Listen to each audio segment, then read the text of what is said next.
2 years ago now, Minecraft had one of its most controversial updates ever, 1.19.1, where chat reporting was added to the game. This meant that, like the controversial Bedrock Edition, players on Java could now be banned from playing the game if they were reported. However, what many of you might not know is that behind the scenes, Mojang has also manually gone out of their way to ban a small selection of extremely unique players for doing things much more notorious. Who are these players? Why were they banned? And how did some of them trick Microsoft right in front of their eyes?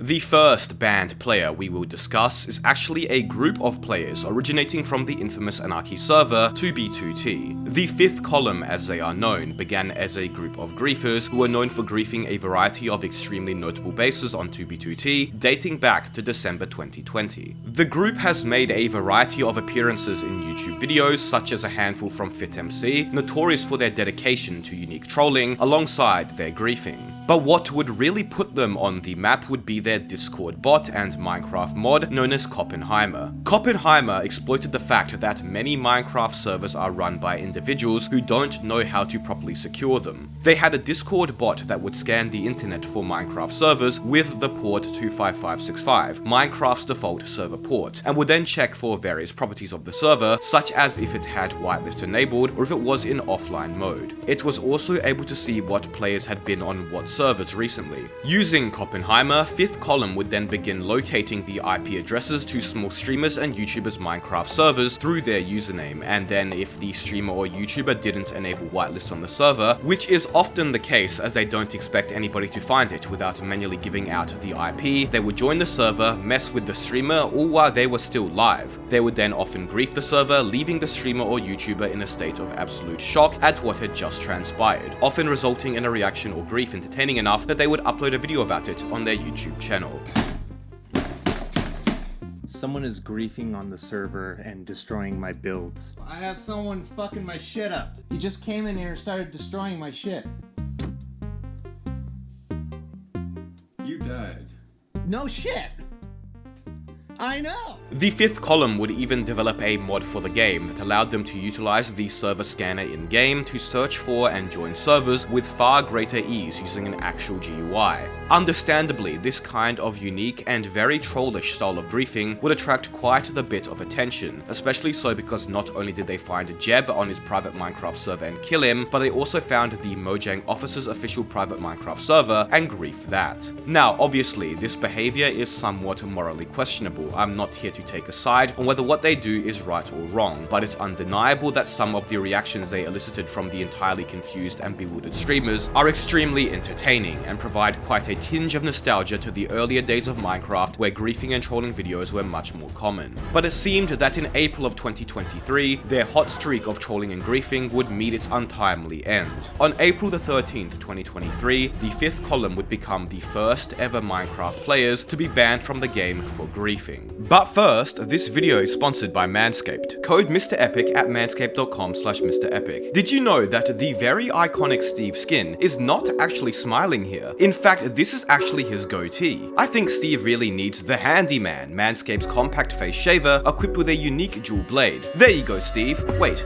Hang on a second, we weren't done yet. What are you doing in your underwater conduit-powered base? That's no problem though, as not only is the Handyman compact, but it's also waterproof, so you and Steve can shave in the shower where cleanup is easy, or your underwater conduit-powered base. Looking good, Steve. Now, unlike Steve, me and you have to worry about getting nicks and cuts, which are super annoying and irritating, my least favorite part of shaving personally. But luckily, the Handyman is equipped with Manscaped skin-safe technology specifically designed to help reduce nicks and cuts for a smooth and comfortable shave. But my favorite thing about the Handyman is its 60-minute battery life. One time I was shaving in the morning before going to uni, and mid-shave, my electric shaver ran out of battery. I was genuinely late for uni because I had to wait 30 minutes for it to recharge. The Handyman will never let that happen as it has a low battery level indicator and a quick 5-minute recharge, so luckily I won't be looking like Steve in his underwater base ever again. Get the Handyman today using my link, manscaped.com/MrEpic, and get 20% off and free international shipping by using my code MrEpic during checkout. Anyway, Anyways, besides being the first players to be banned from the game for griefing, they also became the first ever players to be banned from Minecraft manually by Mojang as well. A handful of 5th column members were banned, 10 Minecraft Java accounts in total, all of which banned for over 4,100 days over 11 years, basically a permanent ban for abusive language used in a directed, harmful manner. But that's not actually why they were banned. In fact, the real reason for their ban isn't even a potential ban reason that can be displayed here. The 5th column, obviously confused about their sudden and abrupt ban, emailed support and was told by the Minecraft moderation team that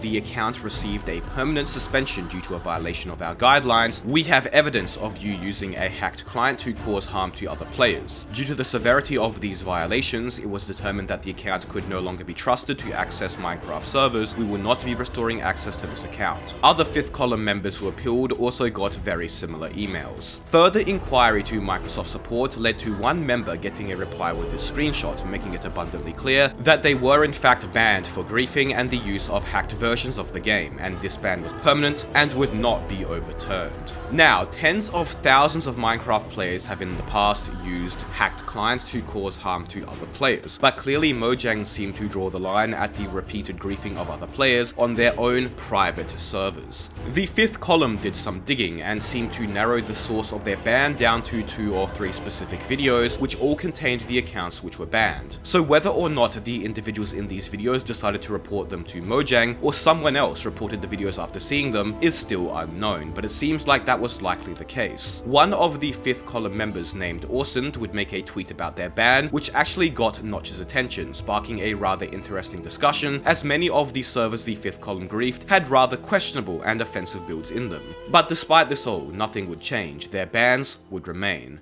Or would they? About a month later, another one of the 5th column members was able to get their account unbanned by sending an email that effectively stated they had understood what they did was wrong and upon re-examination of the community standards would ensure they wouldn't break the guidelines again. He basically said, "Sorry, we won't do it again," in a very formal way. After this appeal was initially denied, out of the blue, another Minecraft mod team member would chime in, mentioning that after further consideration, the moderation team had elected to lift the ban, as the 5th column member had since acknowledged the behavior that transpired and committed to adhering to the guidelines. There was a stern warning though that any future violations would result in a permanent ban. The other members would all basically send these same ban appeals alongside a bit of trolling, such as where Orsund convinced one of the Minecraft moderation team members to apologize for giving an incorrect ban reason, stating that he was rather offended to see hate speech given as the ban reason, as he and his friends do not condone such behavior and actively speak out about the topic. Pretty funny. All the banned members of the 5th column would be unbanned. They were given one final chance. And as you can imagine, being as so fortunate to be given a second chance, they changed their ways, vowing never to grief a server again. As of this video, the 5th column have griefed over 600 Twitch streamers servers and have even crashed the Quackity SMP for 3 days straight with an exploit.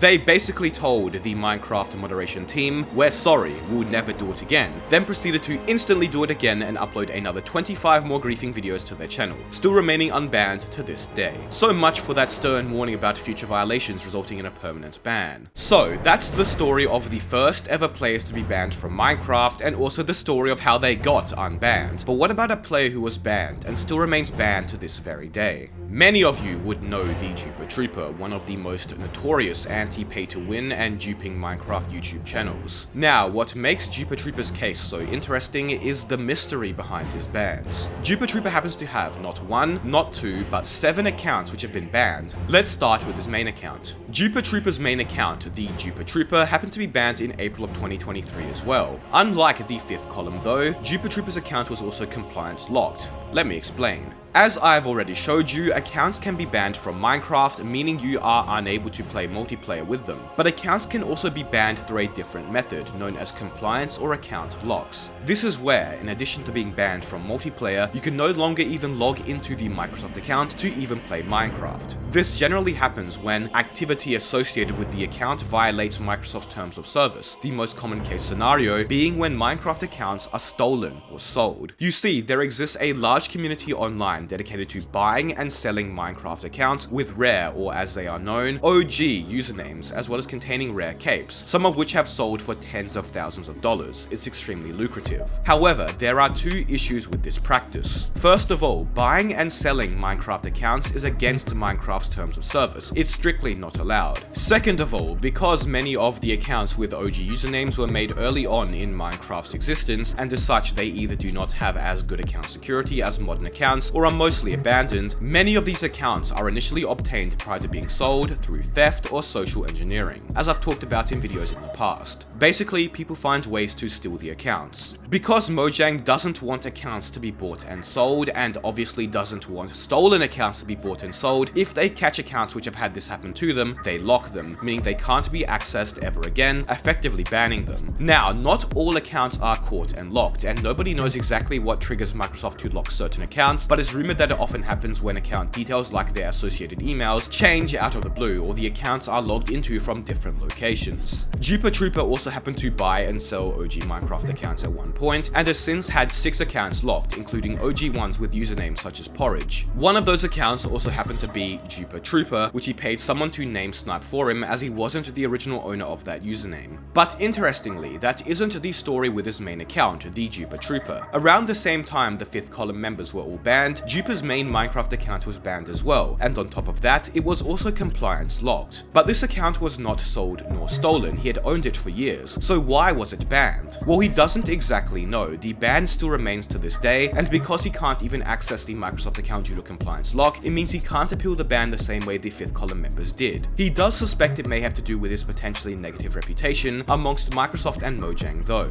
Duper told me that when he bought the OG account named Porridge, he mentioned not long after on a live stream that he had done so, and the very next day upon waking up, the account was locked. Was that timing pure coincidence, or was there potentially a Mojang employee who heard through the stream that the account was bought and then locked it? Maybe someone reported that Duper had said the account was purchased to Mojang? We don't know, but Duper suspects that his main account, the Duper Trooper, was banned because he was once active in the OG names community, and also potentially because of the rampant duping he has participated in for some years now. A rather unique case and scenario overall, especially so because of the timing of the ban coincided so similarly with the 5th column members bans, so maybe a Mojang moderator just decided to go ham and ban a bunch of people one week. What's even more interesting though is despite this brief period where a bunch of notorious Minecraft players were banned, nothing similar has occurred since, even though the exact same things happen arguably even more so today. I hope you enjoyed the video. Make sure to check out Manscaped at manscaped.com/MrEpic and use code MrEpic during checkout for 20% off and free shipping. Be sure to subscribe. Thank you all so much for watching.